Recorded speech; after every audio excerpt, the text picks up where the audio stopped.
Hi hello నమస్తే. నేను మీ లక్ష్మిని. Welcome to my channel mystery మధురములు తెలుగు ఆడియో స్టోరీస్. ఛానల్ని సబ్స్క్రైబ్ చేసుకొని లైక్స్ ఇస్తూ హైప్ ఇస్తూ కామెంట్స్ ఇస్తూ నన్ను సపోర్ట్ చేస్తున్న ప్రతి ఒక్కరికి థ్యాంక్ యూ సో మచ్. ఇంకా సబ్స్క్రైబ్ చేసుకునే వాళ్ళు చాలామంది ఉన్నారు. సబ్స్క్రైబ్ చేసుకొని నన్ను సపోర్ట్ చేయండి. అల్లుకున్న బంధం పార్ట్ 45తో మీ ముందుకి వచ్చేసాను. కథలోకి వెళ్లే ముందు లైక్ చేయడం, హైప్ ఇవ్వడం మర్చిపోకండి. పంతులు గారు ఇద్దరు పేర్లు బియ్యంలో రాయమని చెబుతారు. ముందు ఎవరు పుట్టారో వాళ్ళ పేరు రాయండి అంటారు పంతులు గారు. బాబుని 5 నిమిషాలు ముందు తీయడంతో ముందు బాబు పేరు రాస్తాడు శివ్. ఏం రాశాడా అని అందరూ తొంగి చూస్తారు. కానీ ఒక్కరికి కూడా బియ్యంలో రాయడం వల్ల అర్థం కాలేదు. బాబు పేరు 3 సార్లు చెవిలో చెప్పండి అని పంతులు గారు చెప్పడంతో బాబు చెవిలో 3 సార్లు చెబుతాడు శివ్. అందరూ చెవులు రిక్కించి విన్నా ఎవరికీ వినిపించలేదు.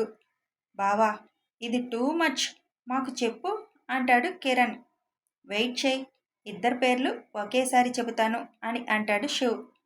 పాప పేరు రాసి పాపకి కూడా అలాగే చెప్పండి అనడంతో బాబుని హరిగారికిచ్చి పాపని ఒళ్ళోకి తీసుకొని తన పేరు కూడా రాసి చెవిలో చెబుతాడు. ఇప్పుడు చెప్పు శివ్, మాకు కూడా అని అడుగుతాడు మైక్. పంతులు గారు అక్షంతలు వేసి ఆశీర్వదించగానే లేచి ఐషుని కూడా నెమ్మదిగా లేపి పిల్లలిద్దరినీ తీసుకొని అక్కడే పక్కన క్లాత్ కప్పిన ప్లేస్ దగ్గరికి వెళ్తారు. పిల్లలిద్దరి చేతిలో క్లాత్ పెట్టి వాళ్ళ చేత లాగిస్తాడు ఆ క్లాత్ని శివ్. ఆ క్లాత్ లాగగానే అక్కడ పిల్లలిద్దరి కాళ్ళు చేతులు ప్రింట్తో వాళ్ళ పేర్లు అందంగా చెక్కిన ఫ్రేమ్ ఉంటుంది. అయాన్ష్ చౌదరి, ఆషికా చౌదరి. ఆ పేర్లు చూడగానే అందరూ సూపర్ అంటూ పిల్లల్ని పేర్లతో పిలుస్తూ గోల చేస్తారు. ఇదంతా ఎప్పుడు చేసావు శివ్ అడుగుతాడు కిరణ్. పిల్లలు ఇంటికి వచ్చిన నెక్స్ట్ డేనే పిల్లల పాదాలు చేతులు ప్రింట్ తీయించారు. ఇంకా క్లే ప్రింట్ కూడా మా అందరిది తీశారు. మరి అది ఎక్కడ పెడతారో అంటుంది ఐషు. అది కూడా సత్యంకి సైగ చేయగానే తెచ్చి గోడకు పెడతాడు. అందులో శివ్ చేతిలో ఐషు చేతులు, తన చేతిలో బాబు చేతులు, లాస్ట్లో పాప చేతులు వచ్చేలా పెట్టి ఫోటోతో పాటు క్లేతో శివ్ పాదం ఐషు పాదం మధ్యలో పిల్లల పాదాలు, వాళ్ళిద్దరి చేతుల మధ్యలో పిల్లల చేతులు వచ్చేలా తీయించి మొత్తం ఒక పెద్ద ఫ్రేమ్లో చేయించాడు. అందులో వాళ్ళు పుట్టినరోజు ఫోటోలు కూడా ఉంటాయి. సూపర్ ఐడియా బావా, మా చెల్లితో మాట్లాడకపోయినా చేయాల్సినవన్నీ చేసావు అంటాడు కిరణ్. శివ్ చురుగ్గా చూడగానే, అంటే మా చెల్లి హ్యాండ్ కూడా పెట్టావు కదా, వాళ్ళకి తల్లి తను లేకుండా ఎలా ఉంటుంది? అమ్మా, ఇంకా ఉయ్యాలలో వేయండి, టైం అయింది అంటారు పంతులు గారు. కిరణ్ శ్రావణికి బాబుని, మైక్ రోజీకి పాపని ఇచ్చి వెయ్యండి ఊయలలో అంటాడు శివ్. మేమెందుకురా, మేనమామలు మీరేగా అంటాడు శివ్. నలుగురు హ్యాపీగా వాళ్ళకి ఒక కిస్ ఇచ్చి అందంగా అలంకరించిన 2 ఉయ్యాలలో ఇద్దరిని ఒకేసారి పడుకోబెడతారు. పంతులు గారు ఇద్దరిని ఆశీర్వదించి సంభావన అందగానే ఆయన తృప్తిగా వెళ్ళిపోతారు. హరిగారు రేఖగారు ఒక బాక్స్ ఇచ్చి వెయ్యమని శ్రావణికి చెబితే మీరే వెయ్యండి అత్తయ్య అంటుంది. హరి రేఖ గారు వెళ్ళి బాబుకి బ్రాస్లెట్, పాపకి బుల్లి గాజులు వేస్తారు. మైక్ రోజీ వాళ్ళ అమ్మకిచ్చి ఇవ్వమంటారు. ఆవిడ బాబుకి చైన్, పాపకి చిన్న స్టోన్ నెక్లెస్ లాంటిది ఇస్తారు. ఎందుకంటే ఇవన్నీ అంటే మీరు నిలబెట్టింది అది, మా మనవడు మనవరాలికి నా గిఫ్ట్ అంటారు ఆవిడ. హరిగారు రేఖ గారు ఒక కవర్ ఐషుకి ఇస్తారు. ఏంటి పప్పా ఇది అంటూ ఓపెన్ చేసి చూస్తుంది ఐషు. అందులో ఆయన ఆస్తిలో షేర్ పిల్లలకి చెందేలా రాస్తారు. ఏంటంకుల్ ఇది అని శివ్ అంటే, ఐషుని మేం పేరుకి మాత్రమే కూతురు అనుకోలేదు, తను మా కూతురే, తనకు ఇచ్చినా తీసుకోదు, నువ్వు తీసుకోవు, అందుకే వాళ్ళ పేరు మీద రాశాను. అసలు సగం రాయమన్నాడు కిరణ్, కానీ మీ ఇద్దరు అసలు ఒప్పుకోరు అని నేను ఇలా రాశాను. వాళ్ళ పేరు మీద ఉన్న ప్రాపర్టీ మీద వచ్చే ఆదాయం ప్రకాష్ ట్రస్ట్కి వెళ్ళేలా చేయండి, ఎలాగూ మీరు తీసుకోరు కదా అంటారు హరిగారు. ఇంకేమీ మాట్లాడలేదు శివ్ ఐష్. సత్యం శాంత వచ్చి పిల్లలకి ఉంగరాలు పెట్టి అక్షింతలు వేస్తారు. శాంతమ్మ, మీరు కూడా ఏంటి అంటుంది ఐషు. మాకెవరున్నారమ్మా, ప్రతి నెల మీరు అకౌంట్లో వేసే డబ్బులు మాకు వాడుకునే అవసరం లేకుండా అన్నీ మీరే చూసుకుంటున్నారు, అందుకే ఆ డబ్బులన్నీ పెద్దయ్య ట్రస్ట్కి పిల్లల పేరు మీద ఇచ్చేయండి చిన్నమ్మ అంటారు ఇద్దరు. ఇంక ఐషు ఏం మాట్లాడదు. జెస్సీ రాలేదేంటి ఐషు అడుగుతారు రేఖ. జెస్సీ పెళ్ళమ్మా, వాళ్ళు లండన్లో చేద్దామన్నారంట, నిన్నే వెళ్ళారు అంటుంది ఐషు. పిల్లలిద్దరూ ఊయలలో వేయగానే చక్కగా బొజ్జున్నారు. వీళ్ళు ఐషులాగే అన్నీ ముందు ముందు చేసేటట్టున్నారు శివ్. అప్పుడే 3 నెలలు పిల్లలు చేసే పనులు చేస్తున్నారు అంటారు రేఖ. శివుదేమన్నా తక్కువ బుర్రనా? అమ్మా నాన్న ఇద్దరూ తెలివైన వాళ్ళే, మరి వాళ్ళు ఇంకెంత ఫాస్ట్ ఉంటారు అంటాడు కిరణ్. వీళ్ళు తొందరగా మాటలు చెప్తారు కిరణ్. అప్పుడే ఏం ఊలు కొడుతున్నారనుకున్నావు అంటారు రేఖ. ఇంతలో రోజీ ఐషు దగ్గరికి వచ్చి చెవిలో ఏదో చెబుతుంది. ఐషు రోజీని తీసుకొని రూమ్కి వెళ్తుంది. తన చేతిలో కిట్ పెట్టి వెళ్ళి చెక్ చేసుకో అని చెబుతుంది ఐషు. అదేనా అని అడుగుతుంది రోజీ. 10 డేస్ దాటిందన్నావు, పైగా మార్నింగ్ వాంత్ అయ్యింది అన్నావు. వెళ్ళి చెక్ చేసుకో తెలుస్తుంది అంటుంది ఐషు. రోజీ వాష్రూమ్లోకి వెళ్తుంది. 5 నిమిషాల తర్వాత మైక్ బ్రో, రోజీకి హెల్త్ అప్సెట్ అయింది, పడుకుంది, నిన్ను పిలుస్తుంది వెళ్ళు అంటుంది ఐషు. ఇప్పటి వరకు బాగానే ఉంది కదా, ఇంతలో ఏమైంది అనుకుంటూ రూమ్లోకి వెళ్తాడు మైక్. అప్పటికే అందరూ డౌట్గా చూడడంతో మైక్ వాళ్ళ మదర్ దగ్గరికి వెళ్ళి, మీరు గ్రాండ్ మా అవుతున్నారా ఆంటీ, కంగ్రాట్స్ అంటుంది ఐషు. ఆవిడ ఆనందంగా ఐషుని హత్తుకుంటుంది. ఐషు ఆవిడ కళ్ళు తుడిచి, ఇప్పుడు ఇవెందుకు ఆంటీ, కన్నీళ్ళెందుకు అడుగుతుంది. శివ్ వాడికి బతకడం నేర్పిస్తే నువ్వు బంధాల విలువ నేర్పించావు. మీ ఇద్దరు వాడిని ఈరోజు ఇలా నిలబెట్టారు, మీ రుణం ఎలా తీర్చుకోవాలో అంటారు. ఆంటీ, మైక్ని నా అన్న అనే అనుకుంటున్నాను, ఇంకా రుణాలేంటి అంటుంది. మైక్ రూమ్లో నుంచి రోజీని ఎత్తుకొని తీసుకువస్తాడు. వాళ్ళమ్మ ముందుకి వచ్చి వాళ్ళమ్మని హత్తుకొని హ్యాపీనా మా అంటాడు. ఆవిడిద్దరికీ నుదురు మీద ముద్దు పెట్టి చాలా హ్యాపీగా ఉన్నాను అంటారు. మైక్ శివుని హత్తుకొని, శివ్ నేను కూడా డాడీని అయిపోతున్నాను, థ్యాంక్ యూ యార్, నువ్వు లేకపోతే నేను ఎలా ఉండేవాడినో అంటాడు. శివ్ మైక్ భుజం తట్టి విష్ చేస్తాడు. కంగ్రాట్స్ రా అని చెబుతాడు కిరణ్. Thanks bro. అందరూ మైక్ జంటకి కంగ్రాట్స్ చెప్పి స్వీట్ తినిపిస్తారు. లంచ్ టైం అవడంతో అందరూ లంచ్ చేయండి అంటాడు శివ్. అందరం ఒకేసారి తిందాం అంటాడు కిరణ్. ముందు ఐషుని తినేయమని శాంత అన్నం ప్లేటు తెచ్చి ఇస్తుంది.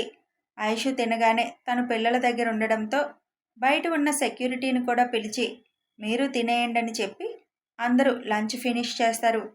ఇంతలో పిల్లల ఆకలికి రాగం అందుకోవడంతో వాళ్ళని తీసుకొని ఐషు, శ్రావణి, రోజీ లోపలికి వెళ్తారు. శ్రావణికి ఇప్పుడు ఎన్నో నెల అని అడుగుతారు మైక్ వాళ్ళ మదర్. 7వ నెల వచ్చింది అని చెబుతారు రేఖ. మరి ఐషుకి 5th మంత్లో చేశారు ఫంక్షన్, అలా మీరు చేయలేదు అంటారు. వాళ్ళ పేరెంట్స్ 9వ నెల వచ్చాక వస్తాము అన్నారు, అందుకే అప్పుడు చేద్దామని అనుకున్నాం. అలా కూడా చేయొచ్చా? 5వ నెలలో అవ్వకపోతే 9వ నెలలో కూడా చేయొచ్చు. మీ అందరూ మా కోడలికి కూడా అలా చేయండి, ఏం కావాలో చెప్తే చేపిస్తాను అంటారు మైక్ వాళ్ళ మదర్. అలాగే, తనకి 5వ నెలలో చేద్దాం అని నవ్వుతూ అంటారు రేఖా గారు. ఏంటంటే అమ్మ ఏమంది అంత నవ్వుతున్నారు అడుగుతాడు మైక్. రోజీకి కూడా సీమంతం చేయమంటున్నారు, అప్పుడు ఐషుకి చేశారు అదా? అదే చెయ్యండి ఆంటీ అంటాడు మైక్. చేద్దాం, 5th మంత్ వచ్చాక, తనని జాగ్రత్తగా చూసుకో అంటారు రేఖ. తప్పకుండా ఆంటీ అంటాడు. పిల్లలు నిద్రపోవడంతో ఐషు కూడా నడుం వాలుస్తుంది. ఐషుతో పాటు శ్రావణి, రోజీ కూడా రెస్ట్ తీసుకుంటారు. శివ్ వచ్చేసరికి ఒక్కొక్కరు ఒక్కో వైపు పడుకొని ఉండడం చూసి పిల్లల్ని తీసుకొని వచ్చి ఊయల్లో వేసి వాళ్ళని సరిగా పడుకోమని చెప్పి శివ్ బయటికి వచ్చేస్తాడు. ముగ్గురు కింద రూమ్లో సెట్ అయిపోయారా అడుగుతాడు కిరణ్. శివ్ నవ్వుతూ, కాసేపు పడుకోనివ్వు, చాలాసేపు కూర్చొనే ఉన్నారు కదా అంకుల్, మీతో మాట్లాడాలి అని హరిగారితో అంటాడు శివ్. రేఖా గారిని, మైక్ వాళ్ళ మదర్ని కూడా ఒక రూమ్లోకి వెళ్ళి రెస్ట్ తీసుకోమని చెప్పి హరిగారు, కిరణ్, మైక్, శివ్ వెనక వెళ్తారు. ఏంటి శివ్, ఏం మాట్లాడాలి అని అడుగుతారు హరిగారు. వాళ్ళ ముందు ల్యాప్టాప్ ఓపెన్ చేసి పెడతాడు శివ్. అందులో ఉన్న మ్యాటర్ చదవగానే ఒక్కొక్కరికి కోపం వస్తూ ఉంటుంది. వీళ్ళు ఇంత దారుణంగా ఉన్నారేంటి శివ్ అడుగుతారు హరిగారు. ఇంకా చాలానే చేస్తున్నారు, ఇవి కొన్ని మాత్రమే. 20 ఏళ్లుగా వీళ్ళ చేతిలో వాళ్ళు బలి అవుతూనే ఉన్నారు. ఇంతవరకు వాళ్ళకి ఎదురు లేదు అనుకుంటున్నారు. అందుకే ఫస్ట్ స్టెప్ మూవ్ చేశా. ఏం చేశావు శివ్? ఫేక్ అడ్రస్తో నోటీసులు పంపించా. నాకు తెలిసినంత వరకు ఈరోజు వాళ్ళకి తెల్లారాక ఫస్ట్ షాక్ తగులుతుంది. ఎవరు పంపించారో తెలీదు, ఎక్కడి నుంచి వచ్చింది తెలీదు, కానీ నిజం వాళ్ళ ముందుకి ఎలా వచ్చిందా అని జుత్తు పీక్కుంటారు అంటాడు శివ్. మరి ఇండియా వెళ్ళాలి కదా శివ్? వెళ్దాం అంకుల్. ఇంకో 10 మంత్స్లో మీరు వెళ్తున్నారు కదా, అప్పుడే మేము కూడా ఇండియా వస్తున్నాం. ఐషుకి ఇప్పుడే చెప్పొద్దు. మరి మీ నాన్న? ఇండియా వస్తాం కానీ వేరేగా ఉండడమే. నెమ్మదిగా నాన్నకి కూడా నిజాలు తెలిసేలా చేయడమే. నువ్వన్నీ ప్లాన్గానే చేస్తావని తెలుసు. ఏం హెల్ప్ కావాలన్నా నేను చేస్తాను అంటారు హరిగారు. ఓకే అంకుల్, ఇప్పుడే ఐషుకి ఇవేమీ చెప్పొద్దు. ఇండియా వెళ్ళాక టైం చూసి చెబుదాం. సరే శివ్. నువ్వేంటి మైక్ అంత కామ్గా ఉన్నావు అడుగుతాడు కిరణ్. మీరందరూ ఇండియా వెళ్తున్నారు కదా, నేనొక్కడినే అయిపోతాను మళ్ళీ అంటాడు. మేం వెళ్ళినా నువ్వు రావాలి అనుకున్నప్పుడు నువ్వు రావచ్చు. మేం కూడా ఎవ్రీ ఇయర్ ఇక్కడికి వస్తాము అంటాడు శివ్. నిజంగానా? అవును, నిజం మైక్. ఈ ఇల్లు నాకు బుజ్జికి ఒక అందమైన జ్ఞాపకం.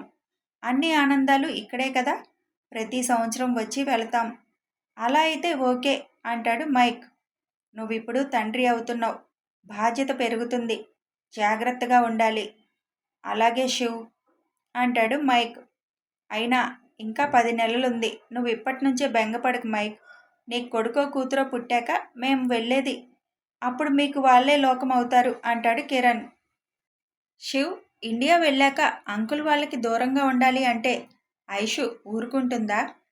అదే నా డౌట్. ఏదో ఒక విధంగా వాళ్ళని కలవాలని ఎన్ని ప్రయత్నాలు చేసి నాకు తల నొప్పి తెస్తుందో అని నా భయం. మా చెల్లి అంటే ఎంత నమ్మకంరా నీకు? నీ చెల్లి ఎంత తెలివిగా ఉంటుందో ఒక్కోసారి అంతే తింగరిలా చేస్తుంది. అదే నా భయం. ముఖ్యంగా నా విషయంలో ముందు వెనక ఆలోచించదు. ఈ అతుల్ వీళ్ళు అంతా నా దృష్టిలో ఆకురౌడీలు. ఇండియాలో ఉన్నారు మనకి బిజినెస్ పరంగా ఉన్నవాళ్ళు ఉంటే, మామయ్య అప్పగించిన బాధ్యతలను పూర్తి చేయాలి అంటే చూసావుగా ఎలా ఉన్నారో. నాకు వాళ్ళతో పెద్ద సమస్య ఉండదు, నీ చెల్లితోనే ఉంటుంది. అసలు సమస్య పెరగకుండా తేల్చేద్దామని చూస్తున్నా అంటాడు శివ్. ఈ శివ్ అనుకుంటే అవతల వారికి హడలేలే అంటాడు కిరణ్. సరే పదండి, ఇంక మళ్ళీ ఐషు వస్తే డౌట్ వస్తుంది అంటారు హరిగారు. వీళ్ళందరూ కిందకి వచ్చేసరికి ఐషు వాళ్ళందరూ హాల్లోనే పిల్లలతో ఆడుతూ కూర్చుంటారు. శివ్ కిందకి వస్తూ అయాన్ష్, ఆషిక అని పిలుస్తాడు. ఇద్దరూ వాళ్ళ నాన్న గొంతు విని చుట్టూ కళ్ళు తిప్పుతారు. శివ్, ఎలా వీళ్ళు గుర్తుపడుతున్నారు అప్పుడే అడుగుతాడు మైక్. ఇవాళ నుంచి నువ్వు కూడా రోజు నీ బేబీకి కబుర్లు చెప్పు. బయటికి వచ్చాక నిన్ను కూడా నీ బేబీ అలాగే గుర్తుపడుతుంది అంటాడు శివ్. నిజమా? అయితే నేను కూడా అలాగే చేస్తా అంటాడు. శివ్ నవ్వుకుంటూ ఆయు, ఆషు అంటూ దగ్గరికి రాగానే ఇద్దరూ ఎత్తుకోమని చేతులెత్తుతారు. చెప్పానా, ఇంకా నెల అవ్వలేదు పుట్టి, అప్పుడే ఎత్తుకోమని చేతులు ఎలా ఇస్తున్నారో అంటారు రేఖా గారు. నేను 7వ నెలలోనే ఎదురు నడిచానని నాన్న ఎప్పుడు అంటారమ్మా. 7వ నెలలోనే అడుగులు వేశాను అంట. వీళ్ళు అంతే చేస్తారేమో అంటుంది ఐషు. మాటలు కూడా త్వరగా వస్తాయి, నాలుకెంత పలచునో ఇద్దరిది అంటారు రేఖ. జుత్తు బాగా కళ్ళల్లో పడుతుందమ్మా, పిలకలు వేయాలి వీళ్ళకి ఇంకా అంటుంది ఐషు. 9వ నెల వచ్చాక ఇక్కడ వెంకటేశ్వర స్వామి గుడి కట్టారుగా, అక్కడికి వెళ్ళి జుత్తిచ్చి చెవులు కుట్టించాలి ఆషికకి అంటారు రేఖ.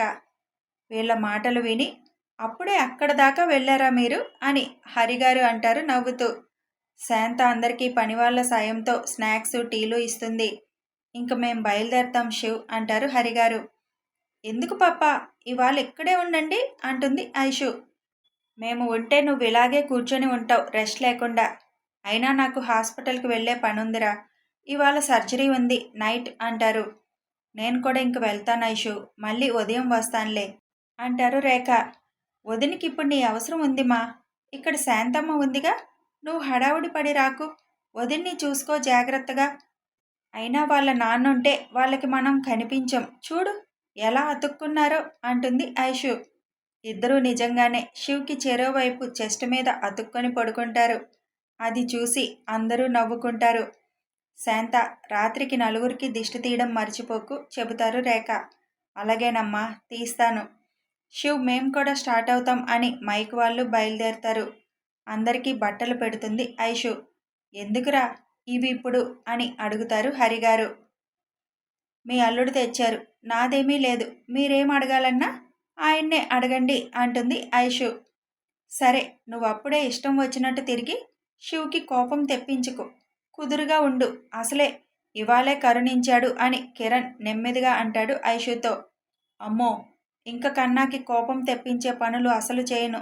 కన్నా మాట్లాడకపోతే నేనుండలేనన్నయ్య. సరే మరి, టేక్ కేర్ అని చెప్పి అందరూ వెళ్ళిపోతారు అక్కడి నుంచి. శాంతమ్మ, పిల్లలకి స్నానం చేయించాలి కదా, వేడినీళ్లు పెట్టు, చేయించేద్దాం అంటుంది ఐషు. చిన్నమ్మ, అన్నీ రెడీగా ఉన్నాయి, తీసుకువస్తే చేయించేద్దాం అంటుంది శాంతమ్మ. ఇద్దరు స్నానాలయ్యాక రూమ్లో ఇద్దరికి డ్రెస్సులు వేస్తూ, కన్నా, నా వల్ల కాదు. అసలు చూడు, ఇద్దరు కాళ్ళు ఎలా ఆడిస్తున్నారో. నువ్వే వేసుకో, నేను ఫ్రెష్ అయ్యి వస్తాను అని వెళ్ళిపోతుంది.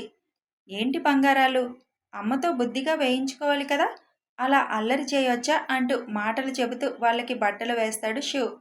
ఇద్దరు వాళ్ళ నాన్న మాటలకి నవ్వుతూ ఆడతారు. ఐషు అది చూసి, చూడు, నీతో ఎంత బుద్ధిగా చేయించుకున్నారు. వీళ్ళకి నేను అక్కర్లేదు, నువ్వుంటే చాలు. నా కొడుకన్నా అప్పుడప్పుడు నా మాట వింటాడు. ఈ డెవిల్ అస్సలు వినదు అని అంటుంది. ఏయ్, డెవిల్ ఏంటి, ప్రిన్సెస్ తను. ఇంకోసారి డెవిల్ అన్నావంటే దెబ్బలు పడతాయి బుజ్జి. అబ్బో అని మూతి తిప్పుకుంటుంది ఐషు. ఆశిక నవ్వుతుంది. నవ్వు నవ్వు, ఆకలి అయితే వస్తావు కదా, అప్పుడు చెప్తా నీ పని. చిన్నపిల్లలతో ఏంటే నీ గోల అని శివ్ ఫ్రెష్ అవ్వడానికి వెళ్తాడు. శివ్ కనిపించకపోయేసరికి చిన్నగా రాగం తీస్తారు ఇద్దరు. మీ నాన్న ఎక్కడికి వెళ్ళలేదు, వాష్రూమ్కి వెళ్ళారు. పక్కన నేనున్నా కనిపించడం లేదు మీకు. నాన్న కూచీలు అని ఇద్దరికీ ముద్దులు పెడుతుంది. ఇద్దరికీ ఆకలి వేసి అప్పుడు వాళ్ళ అమ్మవైపు తిరిగి కాళ్ళు ఆడించడం మొదలుపెట్టారు. నేనివ్వను, ఇప్పటి వరకు నేను అవసరం లేదు, ఇప్పుడు నేను కావాలా, పొండి అని అంటుంది ఐషు. వాళ్ళు చిన్నగా ఏడుస్తూ వాళ్ళ అమ్మవైపు చూడడంతో అప్పుడే బయటికి వచ్చిన శివ్, చిన్నపిల్లలతో నీ పంతమేంటి బుజ్జి అని బాబుని ఐషు వల్లో పడుకోబెట్టి పాపని తను పట్టుకుంటాడు. ఇద్దరు బొజ్జ నిండా పాలు తాగి అలసిపోయి నిద్రపోతారు. శాంత వచ్చి దిష్టి తీస్తా అంటే వాళ్ళ ముగ్గురికి తీ అంటాడు శివ్. ఇంక వాళ్ళ ముగ్గురికి తీసి ఐషుకి బ్రెడ్ పాలు ఇస్తుంది. చిన్నయ్య, మీకు భోజనం పైకి తెచ్చివనా అని అడుగుతుంది. వద్దు శాంతమ్మ, నాకు ఆకలి వేస్తే నేను తింటానులే, మీరు కూడా తొందరగా తినేసి పడుకోండి. అలాగే చిన్నయ్య అని శాంత వెళ్ళిపోతుంది. కన్నా, డిన్నర్ చేయాల్సింది కదా, ఆకలి లేదురా, ఈ పాలన్నా తాగు అని తన చేతిలో ఉన్న గ్లాస్ ఇవ్వబోతుంది. నువ్వు తాగు, నాకు ఆకలి వేస్తే తింటానులే అని పిల్లల్ని సరిగ్గా పడుకోబెట్టి వాళ్ళ పక్కన పడుకుంటాడు. ఐషు కూడా తినేసి శివ్ గుండె మీద తలపెట్టుకొని పడుకుంటుంది. కన్నా, ఇదంతా చాలా మిస్ అయ్యాను ఇన్ని రోజులు. నువ్వెక్కడ మిస్ అయ్యావు బుజ్జి, బలవంతంగా అయినా నన్ను అతుక్కునేదానివి కదా. నేనొచ్చినా నువ్వు అసలు పట్టించుకోలేదు కదా కన్నా. నాకు అసలు కోపం వచ్చేది, నిన్ను గట్టిగా కొరికేయాలా అనిపించేది. కానీ తప్పు నా వైపు ఉంది కదా, అందుకే ఊరుకున్నాను. శివ్ ఐషు నుదుటిన ముద్దు పెట్టి, నొప్పి తెలిస్తేనే రెండోసారి తప్పు చేయవు. ఎప్పుడైనా సరే మన బలహీనత మీద దెబ్బ కొట్టి ఆనందం పొందేవాళ్ళు ఎక్కువ ఉంటారు. ఆలోచించాలి, కంగారు పడకూడదు. ఇంకెప్పుడు అంత ఆలోచన లేకుండా చేయను కన్నా. అసలు ఆ రోజు నేను మళ్ళీ నిన్ను చూస్తాను అని అనుకోలేదు అంటూ చిన్నగా వణుకుతుంది అది గుర్తుకు రాగానే. ఇష్, అయిపోయింది, ఇప్పుడు అది ఆలోచించకు అని ఐషు చుట్టూ చెయ్యి వేసి, నేనుండగా మీ ముగ్గురి నీడ కూడా ఎవ్వరూ తాకలేరు. పడుకో, ఇవాళ ఎక్కువసేపు కూర్చొనే ఉన్నావు, బ్యాక్ పెయిన్ రావడం లేదా అంటూ చిన్నగా నడుం ప్రెస్ చేస్తాడు. అలసిపోయి ఉండడంతో ఐషు కూడా తొందరగా నిద్రపోతుంది. ఇక్కడ అర్ధరాత్రి 12 అవుతుండగా శివ్ లేచి ఫోన్ పట్టుకొని సోఫాలో కూర్చుంటాడు. ఇండియా, కృష్ణా జిల్లాలోని నాగాయలంకలో ఒక భవంతిలో ఒక 30 ఏళ్ల అతను ఇద్దరు పెద్దవాళ్లను కొరడాతో కొడుతున్నాడు. ఏరా, మీకంత ధైర్యం ఎక్కడి నుంచి వచ్చింది? చచ్చిన వాళ్ళు ఎలా వస్తారా? వాళ్ళు రారు, మీ బతుకులు మారవు అంటూ పెద్దవారని కూడా లేకుండా కొడుతున్నాడు. అప్పుడే ఒకతను, అయ్యా, ఎవరో ఒకతను ఏదో కవర్ పట్టుకొచ్చారు, మీరు సంతకం పెడితే గాని ఇవ్వరంట అని చెబుతాడు. కొడుతున్న వ్యక్తి బయటికి వచ్చి ఏంటిది అని అడుగుతాడు. వచ్చినతను రిజిస్టర్ పోస్ట్ బాబు అంటాడు. సరే ఇటివ్వు అంటూ కోడి గెలికినట్టు ఒక సంతకం గీకి ఆ కవర్ తీసుకొని లోపలికి తీసుకువెళ్తాడు. పెద్దోడా, ఏంటది అనుకుంటూ ఒక 50 ఏళ్ళ ఆవిడ కిళ్ళీ నములుతూ వచ్చి కూర్చొని అడుగుతుంది. ఏదో రిజిస్టర్ పోస్ట్ అమ్మా అంటూ.